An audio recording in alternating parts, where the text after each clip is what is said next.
ดีทุกคนวันนี้มาพบกับสิคูเนาะถ้าเขาเป็นไรก็ไอ้สิเปิดนุ่มให้เบิ่งเนาะนี่อย่าเบิ่งบออย่าเบิ่งบอนี่มาเบิ่งบออย่าเบิ่งบอมาไวเด้อมาไวเด้ออย่าหัวพันไรพันแซ่เด้อนี่เด้อหัวพันไรพันแซ่ไวเด้อ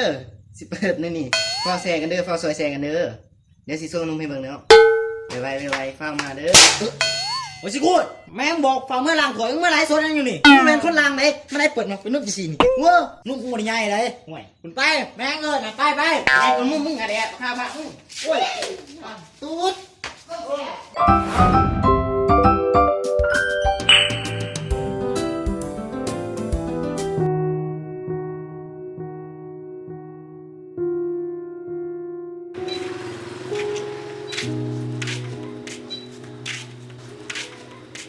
อ้าวข้าไม่ยืนยังอยู่นี่ยืนในสี่แล้วจะได้เดี๋ยวนี้เดือดเนี่ยนี่แล้วกระสันนี่ยังกับโทรหากูเด้อใส่เบอร์เก่าเนี่ยฝ่าไปเบียก่อนไปก่อนโทรหาเลยเริ่มแล้ว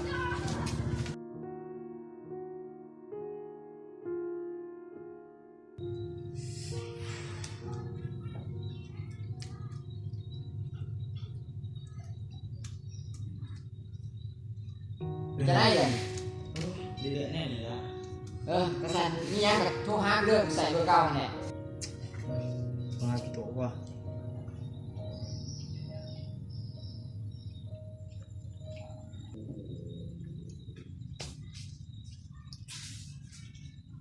บักขานถูกมารู้ฮัลโหลกี่ตัวกว่าสิยืมเงินมึงนี่ฮะไม่ยังฮะไม่ยัง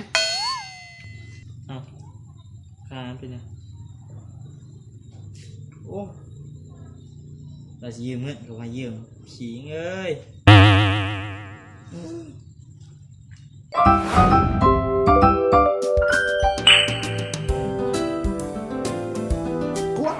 ลกใส่ยิง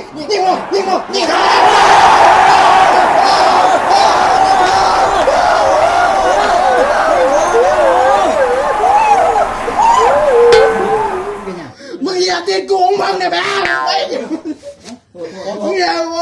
ตีกูดิว่าอย่าตีหมูติดกาหามึง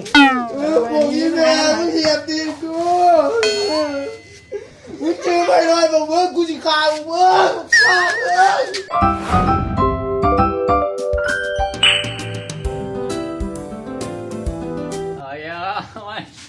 ฝ่าร้านเขาเสียในกระเด้งขึ้นทุกช่วงอ่ะเด้อพอไรพอเซ่เด้อนี่สิเปิดในเบิ่งนั่นนุ่มเนาะเบิ่งบ่ได้เว้ยเอาบ่พอบ่เอาอีกเอาอีกไม่